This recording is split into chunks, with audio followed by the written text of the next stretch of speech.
मित्रांनो, यावेळेस मराठी बिग बॉसमध्ये नॉमिनेशन टास्कमध्ये सर्वांनाच बिग बॉसची नॉमिनेट केलेलं आहे. कारण की हा हप्ता म्हणजे फक्त बिग बॉस झाला आहे 70 दिवसाचा आणि फक्त बिग बॉसला 14 दिवस उरले म्हणजे 2 वीक. तर पुढचा वीक आपण धरूया, तो ग्रँड फिनालेमध्ये तो निघून जाईल. आणि या वीकमध्ये मेन नॉमिनेशन होतं, तर सर्व नॉमिनेट झालेले आहे. आणि त्यात नॉमिनेटमध्ये सर्वात खाली म्हणजे आपण आता सांगत आहे या आजचे वोटिंग ट्रेंड. तर लेटेस्ट वोटिंग ट्रेंड तुमच्यासमोर घेऊन येत आहे मी. आणि आज सर्वात खाली म्हणजे 8 नंबरला आहे वर्षाताई. या घरामध्ये त्यांचा म्हणजे कधी इकडे कधी इकडं चलो होता. ते एकटा चलोचा नारा करत होते, पण मग ते टीमशिवाय त्यांना खेळता येत नव्हतं. टास्कमध्ये त्यांचा परफॉर्मन्स 0 होता. त्यांना शक्तीचा टास्क नव्हता खेळता येत, टास्क लवकर समजत नव्हते. त्यामुळे कन्फ्युजिंगमध्येच त्यांचा पूर्ण सीझन निघून गेला. आणि आता शेवटचं नॉमिनेशन आहे, तर वर्षाताई त्या 8 नंबरला आहे.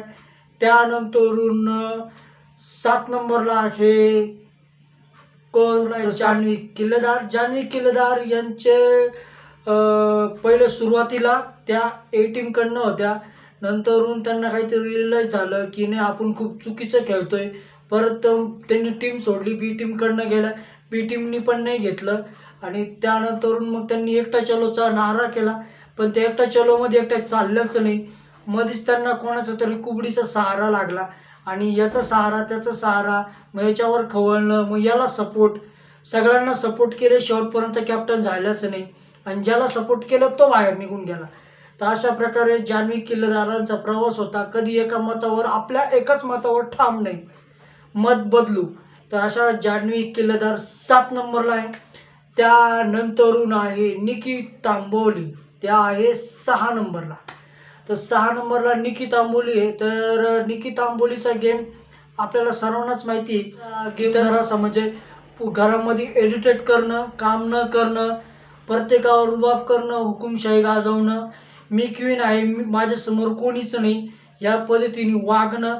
आणि त्यांना बाहेरून प्रेक्षकांना वाटतंय की असा व्यक्ती हुकुमशाही नको.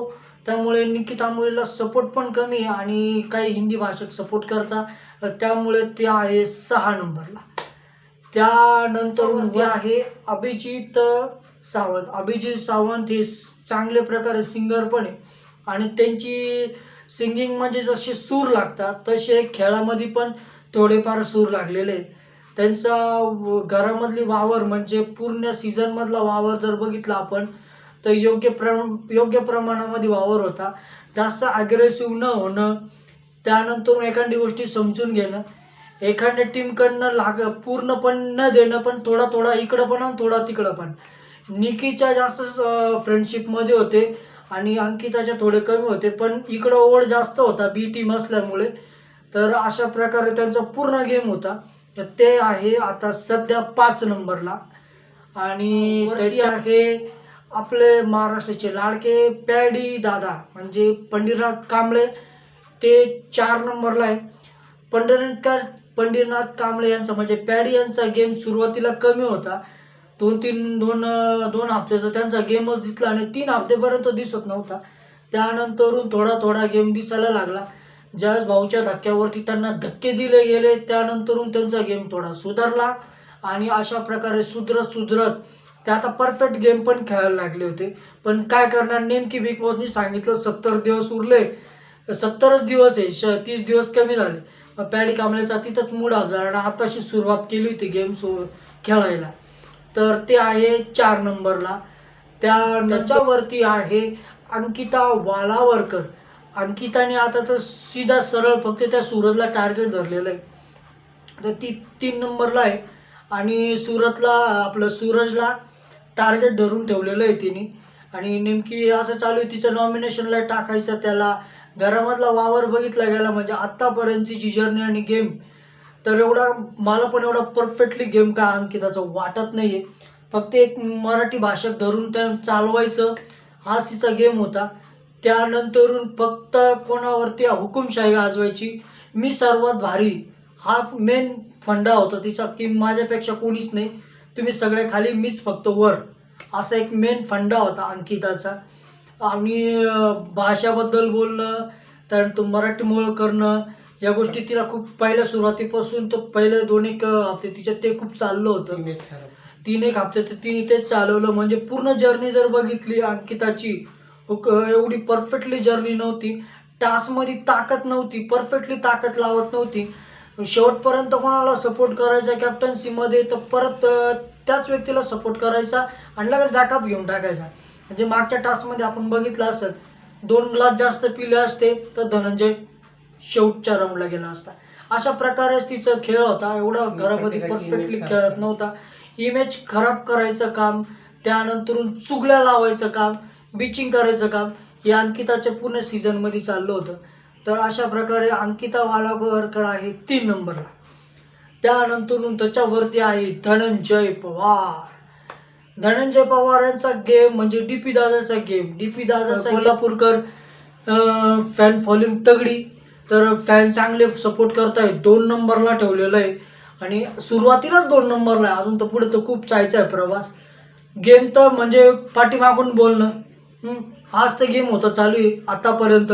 पाठीमागून बोलणं, जो व्यक्ती समोर काही कार्य करत असेल की मधून त्याच्यामध्ये कॉमेडी करणं आणि प्रत्येक गोष्ट कॉमेडीमध्ये पकडणं.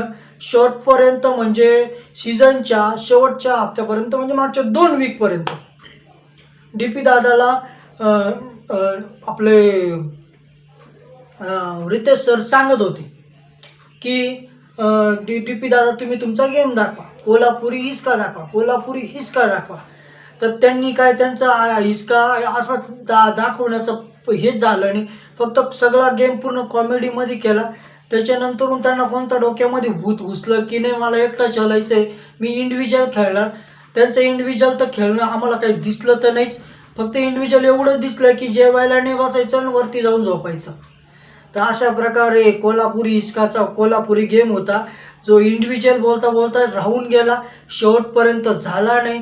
फक्त कॉमेडी केली, त्यानंतर हसी मजाक केली, बाकी काही त्याच्यामध्ये इमोशनल काहीच नाही. त्याशिवाय जे बोललं गेलं की ज्यांना टार्गेट करायचं होतं ते टार्गेट शेवटपर्यंत काही किल झाले नाही. त्यामुळे त्यांचा गेम पण आपल्याला काय एवढा मला आणि आपल्याला काही दिसला नाही. तर अशा प्रकारे ते आहे. कोल्हापुरांनी त्यांना 2 नंबरला ठेवलेलं आहे. आणि 1 नंबर सूरज चव्हाण. सूरज चव्हाण हे 1 नंबरला आहे. तर सूरज चव्हाणचा घरातला वावर, घरातला गेम जरी कमी असला पण बाहेरची जनता त्यांना खूप पसंत करते. का? कारण की माणूस तसा आहे, मुलगा तसा आहे, साफ मनाने खेळतो, शुद्ध मनाने खेळतो. आत्तापर्यंत घरामध्ये वावर जर बघितला कोणासंगते असे मोठे वैयक्तिक भांडणं नाही आहे. म्हणजे टास्कमध्ये नडला भिडला आणि कोणत्याही टीममध्ये टाकलं त्याला की तिथे 100% 100% देण्याचा प्रयत्न करतो.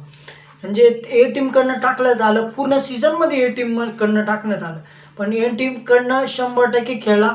त्याच्यामुळे ए टीमला खूप फायदा झाला. किती वेळा कॅप्टन्सीच्या शेवटपर्यंत ए टीम पोचली होती. तर अशा प्रकारे खेळण्यामध्ये चांगला उत्तम, त्यानंतर मनाने साफ, कोणाबद्दल बिचिंग करणं नाही, कोणाबद्दल काही वाईट शब्द बोलले गेले नाही आणि शेवटपर्यंत ठाम. आणि जसा बाहेरून मध्ये गेला जसा बाहेर होता तसा त्याच प्रकारे मध्ये आहे. असा मध्ये चेंजिंग नाही दिसला आपल्याला. कोणता गेम प्लॅन डोक्यामध्ये घेऊन गेला नव्हता. कोरी पाटी घेऊन गेला, तिथे लिहून टाकला गेम प्लॅन आणि त्याच पद्धतीने खेळला. तर अशा प्रकारे सूरज चव्हाण आहे, ज्यांनी महाराष्ट्राने फुल सपोर्ट केलेला आहे, तो आहे सूरज चव्हाण. त्याला 1 नंबरला आहे. तर अशा प्रकारे वोटिंग ट्रेंड आहे. तुम्हाला कोणता प्लेअर आवडतो त्यासाठी तुम्ही वोट करा आणि चॅनलला सबस्क्राईब करा आणि लाईक करा.